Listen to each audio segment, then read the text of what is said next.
जय भीम, नमो बुद्धाय। Equality news में मैं शैला आप सभी का स्वागत करती हूँ। देखते हैं आज की यह स्पेशल रिपोर्ट। अब महाराष्ट्र स्थानीय चुनाव में ओबीसी आरक्षण नहीं मिलेगा, जिसके बाद अब ओबीसी के लिए आरक्षित सीटें सामान्य सीटों में मानी जाएगी। सुप्रीम कोर्ट ने महाराष्ट्र सरकार की ओबीसी को 27% आरक्षण की अधिसूचना रद्द कर दी है, जिसमें महाराष्ट्र सरकार द्वारा सुप्रीम कोर्ट में एक याचिका दायर की गई थी। इसमें केंद्र सरकार से 2011 की जनगणना के अनुसार ओबीसी समुदाय का डाटा मांगा गया था। महाराष्ट्र में ओबीसी समुदाय के लिए जिला परिषद, जिला पंचायत चुनाव के लिए 27% आरक्षण को लेकर यह डाटा मांगा गया था। जस्टिस एएम खानविलकर और जस्टिस सीटी रवि कुमार की बेंच ने आदेश दिया कि राज्य चुनाव आयोग तुरंत एक अधिसूचना जारी करे कि ओबीसी आरक्षण सीटों को सामान्य सीट माना जाएगा। उस अधिसूचना में पिछड़े वर्गों के लिए 27% आरक्षण के प्रावधान को रद्द करते हुए बाकी बची 73% सीटों के सामान्य श्रेणी के लिए रखे जाने की नई अधिसूचना 1 हफ्ते में जारी करने के लिए सुप्रीम कोर्ट ने राज्य चुनाव आयोग को निर्देश दिए हैं, जिसके बाद महाराष्ट्र में राजनीतिक क्लेश और बढ़ गया है। महाराष्ट्र सरकार की ओबीसी की 27% आरक्षण की अधिसूचना रद्द होने का ठीकरा पक्ष विपक्ष एक दूसरे पर फोड़ रहे हैं।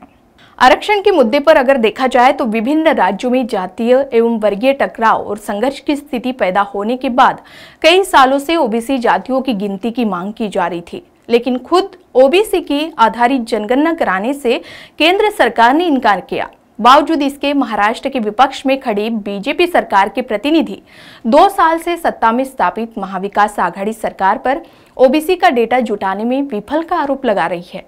देश में जातिगत जनगणना को लेकर लंबे वक्त से बहस छिड़ी हुई है।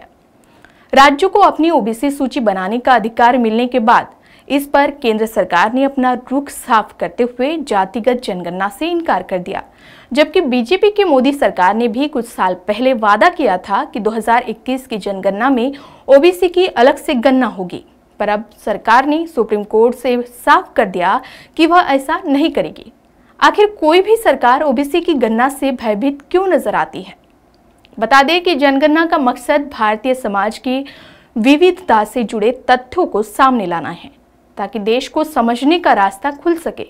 इन आंकड़ों का इस्तेमाल नीति निर्माताओं से लेकर न्यायपालिका, कार्यपालिका, समाजशास्त्री, अर्थशास्त्री, जनसंख्याविद करते हैं। सन 2011 से पहले कांग्रेस की अगुवाई वाली यूपीए सरकार ने भी संसद और संसद के बाहर वादा किया था कि 2011 की जनगणना में SC/ST की तरह ओबीसी की भी गणना कराई जाएगी, पर वह नहीं कराई गई। बाद में एक मंत्रालय के तत्वावधान में सर्वे कराया गया, उसकी भी रिपोर्ट आज तक सार्वजनिक नहीं की गई। केंद्र ने कहा है कि 2011 में सामाजिक, आर्थिक और जातीय जनगणना के डेटा में तमाम तरह की तकनीकी खामियां हैं और ये किसी भी तरह से इस्तेमाल के लिए अनुपयोगी है।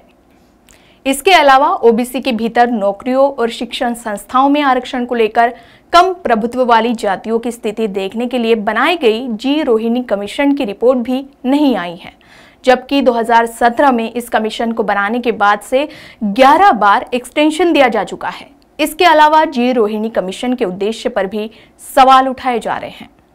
बता दें कि आखिरी जातिगत जनगणना 1931 में हुई थी, जिससे सवाल उठता है कि इतने पुराने आंकड़ों पर आरक्षण का सिद्धांत कैसे लागू होगा।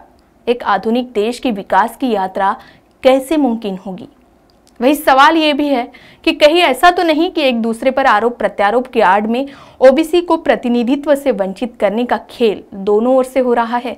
स्थानीय चुनाव में ओबीसी के आरक्षण पर आपको यह रिपोर्ट कैसे लगी, हमें जरूर बताएं। साथ ही खबरों की अधिक जानकारी के लिए आज ही इक्वालिटी सिनेमा ऐप को डाउनलोड करें और सब्सक्राइब करना ना भूलें। जय भीम, नमो बुद्धाय।